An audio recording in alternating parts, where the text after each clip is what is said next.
beaucoup en tout cas. Et puis, je vous propose de commencer. Il y a sans doute des gens qui vont se connecter peut-être au fil de l'eau. Mais en tout cas, du coup, je vais vous passer la parole déjà pour vous présenter et ensuite, du coup, présenter l'équipe mobile psychiatrie précarité et la passe psychiatrique. Merci en tout cas pour votre intervention. Bonjour, merci à vous pour l'invitation. Voilà, on est ravis que vous vous intéressiez un peu à notre structure, euh, étant donné que parmi tous les membres qui représentent la CPTS, il y en a certains donc, qui sont des partenaires privilégiés.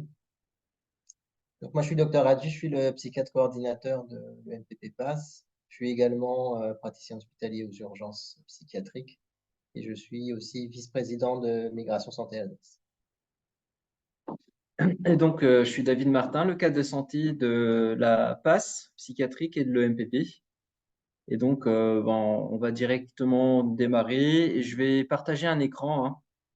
J'ai un petit support de présentation à vous faire, à vous partager. J'espère que ça va marcher. Voilà. Donc, est-ce que vous voyez le support? Oui, Ah, très bah, c'est bien. super. Impeccable. Voilà. Donc, on présente deux unités, hein, l'EMPP et la PASS Psy. Donc, on va revenir sur ce que veulent dire ces acronymes. Donc, on a été sollicité directement par la CPTS qui est impliquée concernant le parcours des patients en santé mentale. Effectivement, sur le projet de la CPTS, qui est l'action 8, qui concerne la prévention en santé mentale. Effectivement, on voit qu'il y a une démarche, il y a une implication. Et on a été sollicité pour animer un webinaire pour présenter voilà, nos services, la passe psy et l'équipe mobile. Et donc, la question des parcours en santé mentale est centrale, hein, dans la demande et finalement est centrale dans la réalité du parcours du patient. Donc, ça oblige à revenir effectivement d'abord sur les parcours existants, la multiplicité des parcours et des possibilités pour le patient. Alors, on part du territoire, hein, vous couvrez quand même une grande superficie ouest et sud de Strasbourg. Donc, à noter que sur le territoire qui est couvert par la CPTS, il y a deux antennes de psychiatrie publique à Lingolsheim et Ilkirch-Grafenstaden, deux antennes qui sont administrées par le centre hospitalier d'Erstein parce qu'une grande partie de ce territoire est sectorisée et rattachée à l'établissement d'Erstein, hein. Sur ce territoire LSMP, nous, on est localisé à la Cruteno, donc nos locaux, c'est la passe psychiatrique et c'est le lieu de l'équipe mobile psychiatrie précarité de l'EPSAN, à savoir que cette équipe MPP 67 est aussi complétée par des personnes de centre hospitalier d'Erstein qui travaillent au sein du centre de jour de la rue Schrag-Neuhof. Donc voilà, c'est une équipe, mais auquel participent deux établissements publics de psychiatrie. Alors, ce qu'on connaît, nous, de votre territoire, c'est effectivement l'existence de deux hébergements d'urgence, donc le F1 Geispolsheim et le centre Coalia. Donc, c'est deux structures qui accueillent du public en précarité et dans lesquelles, effectivement, il y a des visites. Donc, il y a un infirmier qui va toutes les semaines rendre visite à des personnes qui sont signalées sur place. Et il y a des personnes dans ces hébergements qui nous sont orientées à la passe pour des consultations, pour des soins. Donc, vous voyez qu'il y a des patients qui sont en lien, en déplacement, voilà, majoritairement de Geispolsheim vers nos structures et nos équipes, hein. Alors, en santé mentale, effectivement, il y a une gradation, il y a une logique de subsidiarité. On va répondre aux besoins du patient avec le moyen le plus adéquat et au niveau le plus direct, le plus minimal, hein, pour ne pas effectivement répondre trop fortement ou gâcher des ressources. Donc, on ne cherche pas, pour donner une image, on ne cherche pas à écraser une mouche avec un tir de blindé lourd. Donc, le premier niveau de réponse à la santé mentale, c'est le niveau de prévention, d'info grand public. À Strasbourg, il y a une bonne dynamique Il y a pas mal de choses qui se font. Ce qui est intéressant, c'est de se rapprocher du CLSM, effectivement, qui propose pas mal de médiation, de réunions, de rencontres. Et sur leur site, sur le site de ressources des CLSM, il y a pas mal d'idées ou d'actions possibles portées et accompagnées par le CLSM, comme une action de sensibilisation à destination d'un quartier autour de la santé mentale. Je sais qu'il y a une association qui travaille à la création d'une maison de la santé mentale à Strasbourg. Donc, ce sera un grand lieu de rencontres et d'échanges autour de cette santé mentale. Et chaque année, il y a les semaines d'information sur la santé mentale qui permet au grand public, effectivement, d'assister à des présentations, des débats autour des thématiques d'actualité. Et cette année, il y avait l'éco-anxiété, par exemple. Le deuxième niveau de gradation de réponse en faveur de la santé mentale, c'est l'appui aux aidants et l'entraide mutuelle. Donc, effectivement, il y a pas mal d'associations d'aidants, d'associations de malades qui existent sur Strasbourg, sur l'Euro Métropole. Comme exemple, je vous ai mis l'UNAFAM, qui est un site internet où sont référencées les structures qui existent sur le territoire suivant le besoin.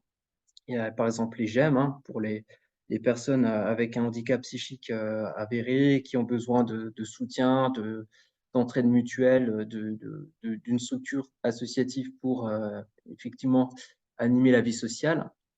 Il existe aussi l'association Jeff qui propose de l'accompagnement par des pairs dans le logement, ou en tout cas dans des démarches de la vie quotidienne. Donc, il y a pas mal de ressources qui existent, ou pour des aidants, pour la famille qui accompagne une personne qui est malade, ou pour des personnes qui vivent avec la maladie, avec le handicap de la maladie. Et donc, on trouve pas mal de ressources en ligne pour accompagner ce besoin-là. Alors, forcément, il y a le niveau soins, avec toute la palette qui va du médecin traitant, qui est souvent consulté en première intention et qui peut rerouter le patient suivant la clinique. Le dispositif Mon Psy, qui est intéressant, qui permet d'une prescription à raison de 8 séances renouvelables une fois, je crois, vers un psychologue pris en charge. Et donc, ça peut répondre à des besoins effectivement de santé psy un peu plus lourds. Il y a les SMP, donc la psychiatrie publique ambulatoire, avec des ressources sur les sites internet des établissements. Là, je vous ai mis le site du siège d'Erstein, qui a un outil qui est pas mal, où si vous tapez l'adresse de votre patient, vous pouvez voir vers quelle structure, vers quel service vous pouvez l'orienter. Et bien sûr, en cas de crise et de soins urgents, il y a le 15, le 17 pour répondre aux besoins immédiatement. Alors, il se trouve qu'il y a des personnes qui ne rentrent pas dans tout ce cadre-là. Donc, c'est les personnes qui n'ont pas accès aux soins du fait de la précarité. Alors, pourquoi ils n'ont pas accès aux soins?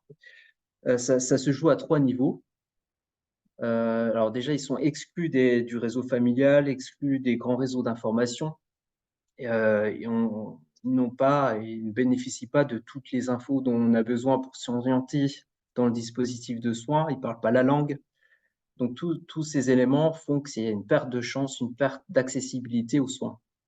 Ensuite, ce public est souvent reclus, donc vit dans la rue ou dans des squats, n'en sort pas ou n'en sort très peu et n'ira pas solliciter les lieux, même s'il connaissait ces lieux, pour obtenir de l'aide. Donc, c'est des personnes qu'il faut aller chercher.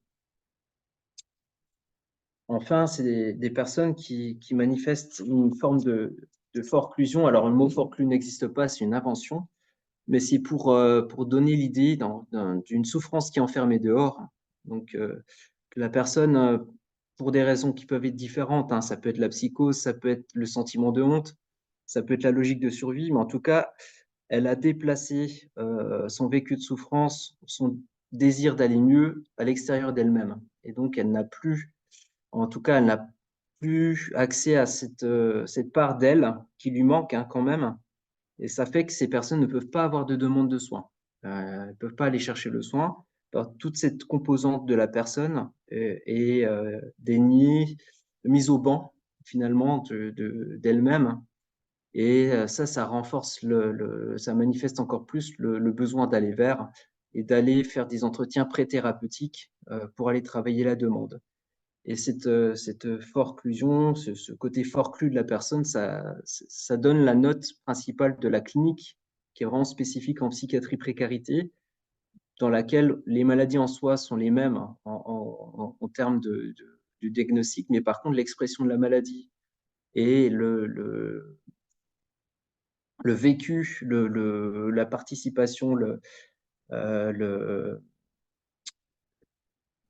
l'habitat de la maladie n'est pas le même, du fait de cette histoire, de ce vécu dans un contexte de précarité. Et ça, c'est ça qui donne la nécessité d'un dispositif spécifique pour ce public.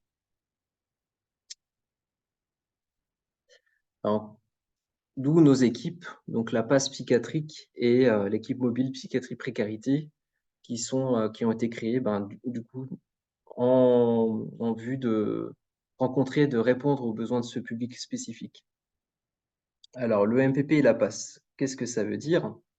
Donc, le MPP, c'est équipe mobile psychiatrie précarité. On rajoute le 67 parce qu'il y en a dans tous les départements français. Et la passe, c'est la permanence d'accès aux soins de santé psychiatriques, sachant qu'il y existe la passe somatique à Strasbourg, c'est la boussole. Il y a une passe gynécologique, une passe dentaire. Donc, on est une des sortes de passes, une passe spécialisée dans le domaine psychiatrique. Donc, ces deux unités fonctionnelles qui sont portées par l'EPSAN, qui est l'hôpital public de psychiatrie basé à Brumat, avec une antenne à Cronenbourg. Et ces unités sont cadrées par la DGOS. Donc, on a une circulaire pour le MPP qui date de 2005 et qui va être révisée là prochainement, au début d'année prochaine. Et il existe un cahier des charges pour les passes et ces deux textes conditionnent l'activité, le public accueilli, le mode de réponse, le partenariat. Et ça nous donne un peu un fil conducteur, un cahier de route pour organiser nos soins. Donc, ces deux unités, c'est une seule équipe, une équipe pluridisciplinaire, composée forcément de psychiatres, psychologues, infirmiers, éducatrices spécialisées, secrétaires ASH. Donc, c'est une équipe hospitalière et qui participe à la fois à la mission de permanence et d'équipe mobile. Alors, l'équipe mobile, on peut dire qu'elle est agile. Elle est agile par rapport à une clinique complexe, qui est intriquée avec l'exil, avec l'abandon. C'est une clinique qui demande des connaissances complémentaires, un regard un peu différent, un peu décalé, et une approche un peu différente de ce qui se fait classiquement dans les services de psychiatrie. Et donc, c'est pour ça aussi que les équipes mobiles psychiatrie précarité sont des équipes spécialisées dans ce domaine-là et qui se forment dans ce domaine-là. Mais l'équipe, le MPP, c'est aussi une équipe interstitielle, donc qui va se déplacer entre des limites, en fait, entre des frontières. Et donc, il y a des personnes qui se glissent entre ces frontières, entre les limites des secteurs, déjà, sous un pont, dans une forêt, sur un trottoir. Voilà, c'est ni sur un secteur ni sur l'autre. Entre les limites du sanitaire et du social, donc ces personnes qui naviguent, qui portent à la fois des problématiques de pathologie et des problématiques sociales, et donc du coup qui ont tendance à être un peu la patate chaude ou en tout cas la balle de ping-pong qui passe d'un domaine à l'autre, qui finit entre les deux finalement. Et interstitiel aussi, parce qu'on est situé entre la ville et l'hôpital, donc on a souvent la fonction d'interface, d'accompagnement des patients dans des moments où ils quittent l'hôpital et ils retournent dans la ville, ou alors ils passent de la ville et ils sont adressés vers l'hôpital. En tout cas, on se situe entre les deux pour passer les infos, accompagner le patient, faciliter les choses. Du coup, on est une équipe qui est dans l'agilité, dans l'interstitialité, mais on ne peut pas remplacer le SAMU, le 15, quand c'est nécessaire. Et quand il y a notion de péril, de danger imminent, de passage à l'acte, ça reste la réponse pour le patient agité. Et la PASS, forcément, ne vaut pas service d'accueil des urgences psychiatriques. Elle n'a pas cette fonction-là et ça doit rester une possibilité pour les personnes, même à la rue, de pouvoir consulter dans les urgences. En fin de compte, quel est notre public? Alors, c'est des personnes qui cumulent plusieurs difficultés, hein. Ils sont grands précaires, donc ils manquent de sécurité matérielle. Ils sont grands exclus, ils manquent de liens sociaux et ils ont un trouble psychiatrique et donc ils manquent de leur demande. Donc, c'est quand on a ces trois ingrédients-là qu'on sait qu'effectivement, c'est un patient qui nécessite une action, une intermédiation de notre équipe et un aller vers ou un accueil spécifique. C'est un public qui, effectivement, n'est pas compatible avec un accueil, en tout cas un lieu de soins classique, conventionnel, avec une approche conventionnelle. Donc là-dedans, on retrouve le patient exclu, reclus et forclus, hein, dans ces trois composantes.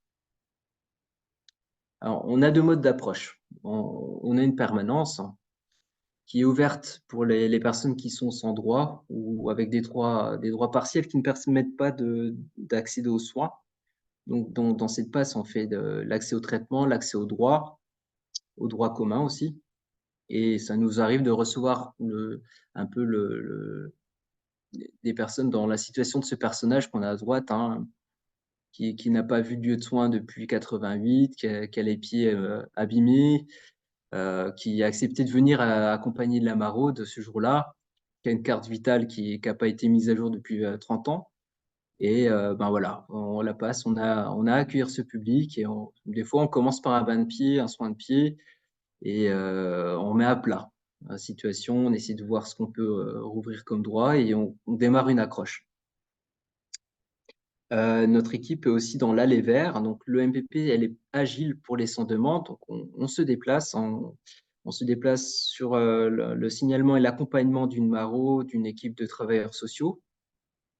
Et du coup, on a deux missions, c'est le conseil et l'info à ses partenaires, qui sont travailleurs sociaux et qui ont des questions sur les troubles, sur la clinique et sur la manière d'approcher.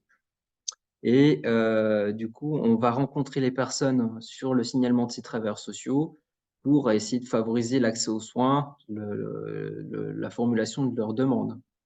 Et donc, sur cette photo, c'est un exemple de personnes à la rue qui a là, par contre, installé un leurre. Hein. Ce n'est pas une personne qu'on voit. On voit un ballon en mousse là, à la place de la tête. Donc, c'est certainement une petite subterfuge pour surveiller le sous là, pour recevoir l'argent. Mais quand on arrive, qu'on voit cette présentation, peut-être que la personne dort en dessous et ne veut pas être dérangée, peut-être qu'elle est partie. Il y a pas mal d'infos et nous, on utilise des infos des fois du lieu de vie de la personne. Donc, on voit l'accumulation de vêtements, on voit les barreaux derrière, peut-être qu'il y a un lien, un passé avec la prison. En tout cas, il y a pas mal de choses dont on tient compte dans une approche et qui sont spécifiques à notre pratique. Et donc, voilà, on peut approcher une personne dans cette situation-là, commencer à prendre contact et établir un lien, essayer de comprendre aussi l'histoire, le parcours et comprendre les motivations. Qu'est-ce qui pourrait être la plus petite demande finalement de cette personne? Qu'est-ce qui pourrait être la première accroche pour engager un travail d'écoute, d'écoute active, d'entretien, d'aide, pour amener un jour à avoir une demande plus axée sur les soins. Alors, nous avons deux grands principes dans l'équipe qui sont indispensables. Le premier, c'est que la personne soit d'accord pour avoir un entretien avec un soignant. Ça peut être infirmier, ça peut être psychologue, psychiatre, mais en tout cas, la personne soit clairement d'accord. Sinon, on peut très bien être à côté et elle peut en tout cas, reprocher au travailleur social de ne pas l'avoir écouté. Il y a des personnes qui veulent tenter par elles-mêmes déjà d'essayer d'autres pistes que le psy.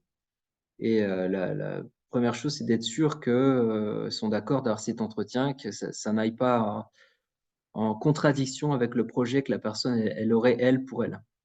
Ensuite, même si on arrive quand même au contact de la personne, si elle veut pas nous voir, elle va pas nous parler. Donc là, sur la photo, il y a une dame qui joue très bien la réticence pathologique. Ça sert à rien d'imposer un entretien soignant si la personne n'est pas d'accord. Ça n'aboutit à rien. Ensuite, le deuxième principe qu'on a, c'est d'avoir un motif clair pour nous, savoir pourquoi on y va.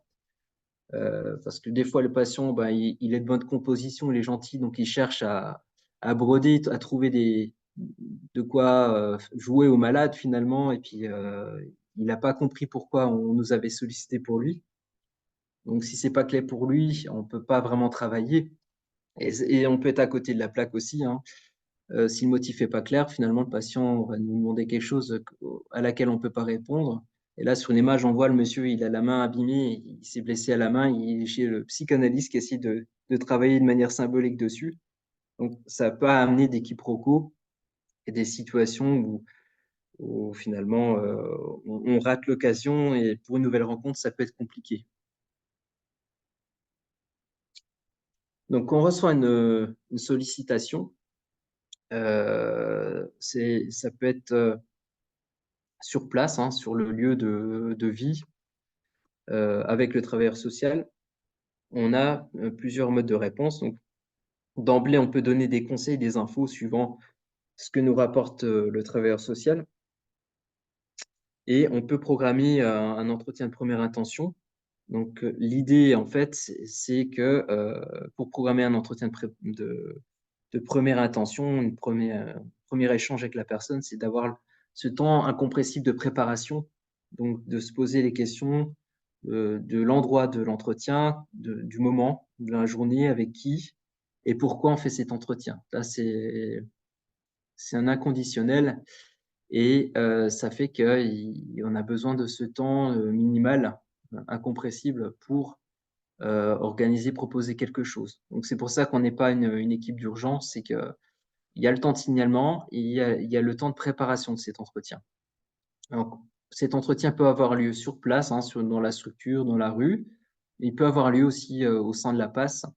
Et donc, à ce moment-là, le patient peut très bien nous refuser de continuer le soin, refuser d'avoir d'autres rendez-vous, auquel cas on prévient le travailleur social et on reste sur les conseils, les infos qu'on apporte.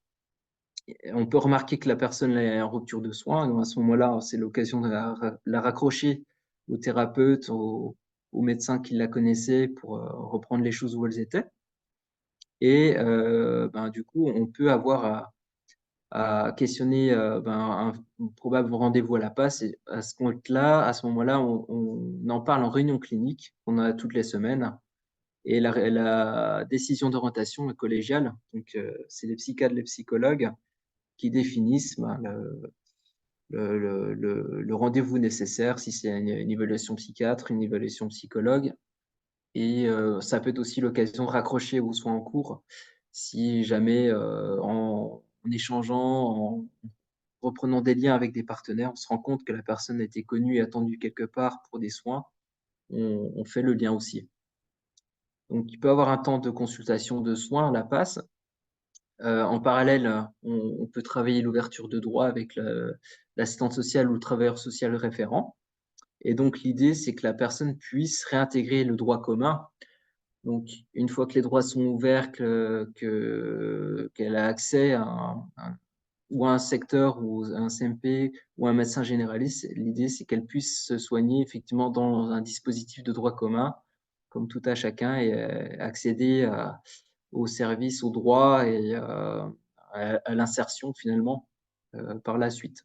Donc, finalement, le but de l'EMPP et de la PASS, c'est de devenir complètement inutile pour le patient. Ça, c'est l'idéal. Alors, notre équipe est un peu écartelée, un peu prise à la fois sur de l'aller vers et sur du coup la réponse à l'orientation de patient. Donc là, il y a des exemples de structures en orange où on se rend physiquement pour rencontrer des personnes et en bleu, des services qui nous envoient des personnes pour des soins, pour des orientations, pour des suivis. Et donc, c'est une seule équipe qui assure les deux faces et donc on jongle, on jongle sur ces deux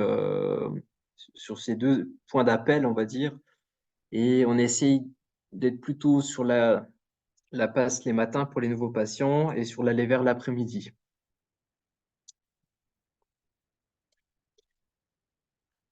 Alors, pour cette année, nos patients sont majoritairement âgés de 26 à 45 ans. Donc, c'est plutôt des personnes adultes, ni jeunes ni seniors. On a beaucoup de personnes issues de l'exil, donc en majorité des personnes d'Afrique subsaharienne. Le morceau de camembert qui s'appelle Asie regroupe l'Afghanistan, Pakistan, la Géorgie. Donc, c'est un peu, ça donne pas une bonne idée en fait de cette partie du monde qui est regroupée dans le même onglet. Mais majoritairement des personnes d'Afrique subsaharienne qui parlent beaucoup anglais, 16% d'anglophones. On a 43% qui sont allophones, qui parlent ni anglais, ni allemand, ni français. Beaucoup de personnes en cours de demande d'asile, plus de la moitié. Et on a tout pour tout 41 personnes qui ont une sécu complète et le reste, une sécu partielle ou pas de couverture pour 48% des patients. Donc ça donne un peu une image du public qu'on rencontre, majoritairement sans droit, en cours de demande d'asile et issus de l'exil. Dans les tableaux cliniques fréquents, voilà, on reprend la clinique psychiatrique. Donc des troubles de la sphère post-traumatique. On a des patients qui sont sur l'expression dissociative, d'autres plus sur la reviviscence, d'autres les deux, sur la sidération aussi, des troubles délirants avec les hallucinations, l'automatisme, la persécution, le repli, le mutisme, des troubles dépressifs sévères avec des conduites suicidaires, des expressions mélancoliques, des troubles de la personnalité gravissimes, des troubles abandonniques, quérulents, dépendants, et des syndromes, le syndrome Ulysse, syndrome d'Ulysse en lien avec la migration, le syndrome d'auto-exclusion, voilà, donc des tableaux vraiment 100% psychiatriques, mais avec cette complexité qui est en lien avec la précarisation. Donc notre service est au 16 rue de Berne. Je vous ai mis les coordonnées. On voit en photo l'ancienne porte. En tout cas, on est au rez-de-chaussée, on donne sur la ville. On est vraiment à 5-10 minutes de la boussole de la passe somatique. Donc, on s'oriente facilement les patients d'une passe à l'autre et on a une proximité immédiate avec pas mal de structures de rue. Et les maraudes nous amènent facilement, vu qu'on est à côté du centre-ville, et ils accompagnent avec facilité les personnes depuis la rue. Donc, c'est un peu la logique de cet emplacement et de ce service. Donc, on est ouvert en journée, du lundi au vendredi, de 9h à 17h. Et on est joignable au numéro qui est affiché. Ça passe par le secrétariat et après, c'est dispatché suivant le besoin. Voilà. Donc, j'ai fait le tour de la première présentation et on peut passer un temps d'échange si vous avez des questions.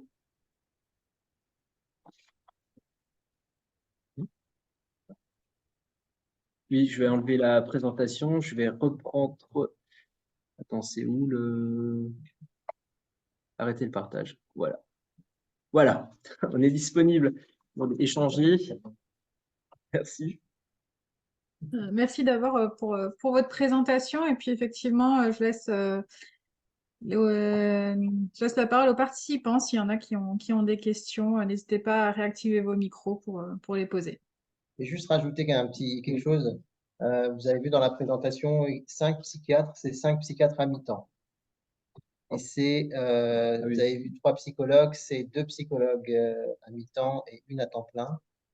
Donc ça paraît gros en chiffres si on prend en termes de personnes physiques, mais en termes de présence, personne n'est à 100% quasiment. Voilà, c'était juste pour un peu préciser ça. Préciser aussi que dans le 15, l'appel au 15, il y a éventuellement derrière les urgences psychiatriques. mais ça c'est le 15 qui régulera. Si, par exemple, les médecins libéraux, les sages-femmes, les assistantes sociales ont une situation d'urgence ressentie, où il faudrait qu'il y ait une réponse dans les 24-48 heures, vous savez que vous pouvez aussi appeler les urgences psychiatriques. Ça arrive qu'on donne des conseils comme ça en direct, médecins généralistes notamment. C'est aussi un moyen, les urgences psychiatriques vont peut-être réorienter vers le MPP Pass, mais quand vous êtes dans des situations un peu, c'est pas de l'urgence extrême, mais vous aimeriez quand même avoir une réponse dans la journée, vous pouvez aussi solliciter les urgences psychiatriques. Je ne sais pas si vous connaissez aussi le 3114. C'est une ligne que vous pouvez conseiller aux personnes. C'est une ligne d'écoutant pour les personnes qui ont des idées suicidaires.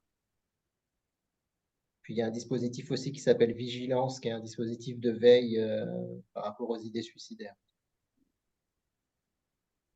Voilà.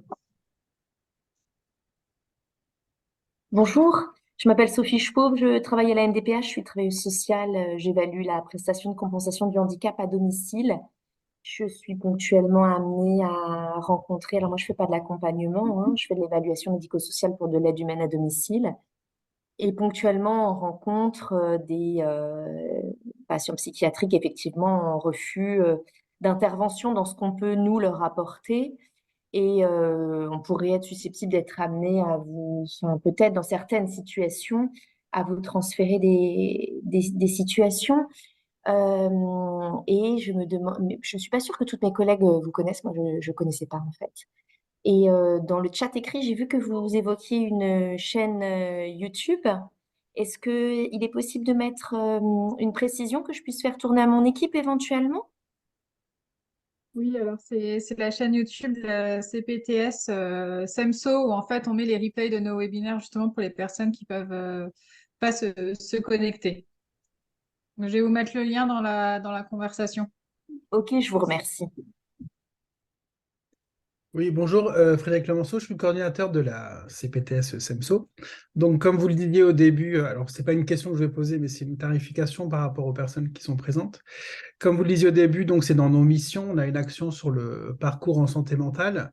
Lors de notre première année de fonctionnement, on a un peu rencontré les différents acteurs de la santé mentale. On n'a pas encore forcément eu une action très visible au niveau de la communauté, parce que notre but, c'est vraiment de rendre lisible l'offre. Et donc, je rebondis sur ce que dit Madame Schraub, je n'ai pas retenu le nom de famille, Sophie, on va dire. C'est qu'effectivement, il y a beaucoup de structures de l'extérieur. Ça peut paraître un peu compliqué de s'y retrouver, de qui fait quoi, qui dépend de qui, etc. Donc, c'est vrai qu'à la CPDS, on a cet objectif-là en 2024 de rendre l'offre lisible auprès de tous les professionnels de santé et du médico-social sur le territoire. Donc, je reviendrai de toute façon vers vous avec nos différents documents, parce que même moi, des fois, j'ai du mal à m'y retrouver. Là, vous reparlez encore d'un numéro que je ne connaissais pas, du coup, dont vous avez parlé en dernier, là, pour les idées suicidaires, etc. Donc, nous, c'est vraiment notre objectif d'avoir une sorte de cartographie, même si le nom est annuaire surtout, des différentes structures, quoi. Donc, je reviendrai vers vous de toute façon très bientôt pour ça. Même si on fait partie enfin, on assiste à beaucoup de réunions du comité local de santé mentale, etc. Mais c'est vrai que c'est encore faut un petit peu des fois faire du tri, remettre les choses dans l'ordre, qui fait quoi, à qui s'adresser. C'est jamais très évident de l'extérieur. Donc voilà, c'est bien d'avoir aujourd'hui ce webinaire pour connaître ces deux structures. Alors, pour rester clair et précis hein, par rapport à la situation qui a été évoquée juste avant, les personnes qui sont en logement ont une adresse.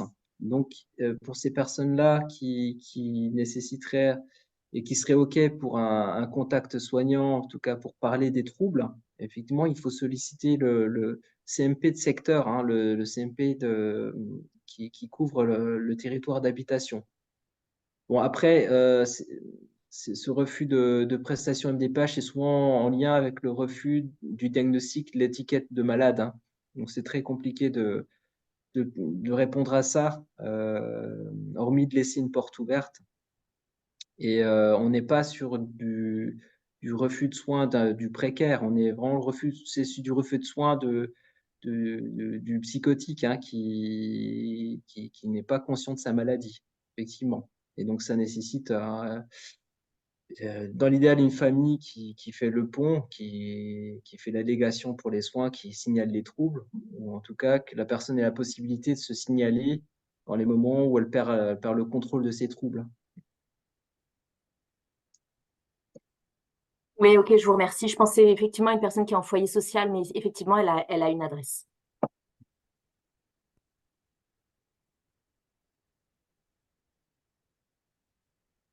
Et l'idée de l'équipe, ah pardon, juste pour Non, allez-y, compléter, allez-y. l'idée de l'équipe, c'est pas forcément que la personne soit absolument soignée, c'est de donner la chance d'avoir accès aux soins, hein. Ce qu'il faut comprendre, c'est que ce public qui est précaire n'a pas de demande, mais c'est pas parce qu'il n'a pas le désir d'aller mieux ou pas le besoin, c'est parce qu'il y a d'autres enjeux qui se jouent dans son quotidien et qu'il a éteint le désir d'aller mieux finalement. Et c'est pas la même difficulté en fait, hein, un patient qui est schizophrène, qui a arrêté son traitement, qui n'a pas de conscience de sa maladie, c'est pas un enjeu de précarité là. On est sur l'enjeu de la maladie. Et s'il est dans un domicile, comme dit, il faut s'appuyer sur l'équipe de secteur. Nous, notre public, souvent, ils échappent à tout, ils sont exclus de tout. Et pour le coup, l'absence d'habitation de leurs besoins, de leur désir d'aller mieux, il va s'exprimer autrement. Ça va revenir dans le réel à travers le corps notamment. Et ils vont afficher le corps, ils vont afficher des blessures, ils vont le traduire autrement. Et donc nous, notre spécificité, c'est vraiment l'entretien, l'approche, l'aller vers à travers un échange comme ça, une approche sur des œufs pour essayer de chercher la personne dans ses désirs qu'elle n'investit plus et essayer de les réveiller et l'amener à évoquer ce qu'elle attendrait des soins et ce qui lui serait nécessaire. Et ça, on le sait pas à l'avance et on peut pas euh, c'est pas défini d'après le besoin qu'on identifie en fait. Ça va être vraiment le désir de la personne. Et donc c'est un travail, c'est pré-thérapeutique, hein, c'est un travail d'approche, de soutien, d'accompagnement qui est vraiment spécifique en psychiatrie précarité.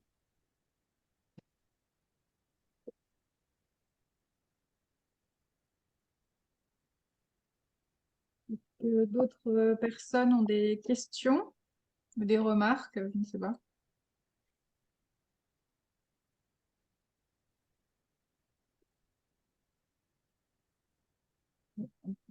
A priori, non, c'est que tout devait être très clair. Mais en tout cas, je vous remercie beaucoup pour cette présentation, effectivement, de ces dispositifs et des modalités qui sont pas encore connus de tous. Et comme l'a dit du coup mon collègue Frédéric, ben, la CPTS reviendra vers vous justement pour développer notre mission santé mentale. Merci beaucoup en tout cas. Est-ce que je peux juste rajouter une petite info Oui. pratique? Ça peut arriver que dans un quartier, on repère quelqu'un qui est à la rue, qui se manifeste justement dans la rue. On sait pas, les gens souvent ne savent pas trop quoi faire. Ce que je peux recommander en première attention, c'est déjà de mettre en lien avec une équipe de maraude, hein, cette personne. Donc déjà signaler une maraude qui a quelqu'un qui est tout le temps dehors et qui potentiellement manquerait de tenue vestimentaire, de nourriture. Et ces maraudes sont en lien avec nous, donc elles pourront venir après avec nous, nous introduire auprès de la personne pour approcher le besoin de santé. Et ça revient souvent comme demande, qu'est-ce qu'on peut faire pour cette personne? Elle est dans la rue, elle est bizarre. Mais la première approche, c'est vraiment sur le matériel, sur la survie.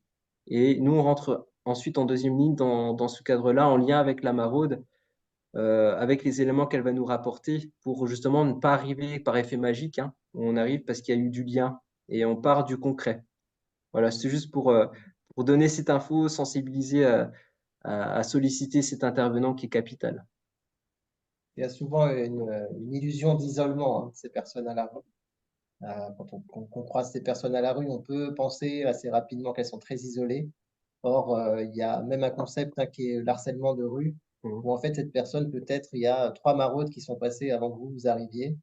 Donc, d'où l'intérêt de contacter les maraudes, de voir qui connaît déjà la personne, et c'est sûr quelqu'un connaît déjà la personne, et de savoir qui travaille, se coordonner, quoi. Ne pas faire un coup d'épée dans l'eau ou une prise en charge supplémentaire qui va se rajouter et qui va favoriser l'échappement éventuellement de la personne au soin. Donc, remarque judicieuse. Merci beaucoup en tout Merci cas. beaucoup. Bonne Merci de journée. votre écoute. Vous aussi. Au revoir. Au revoir. Bonne Merci, journée. bonne journée. Au revoir.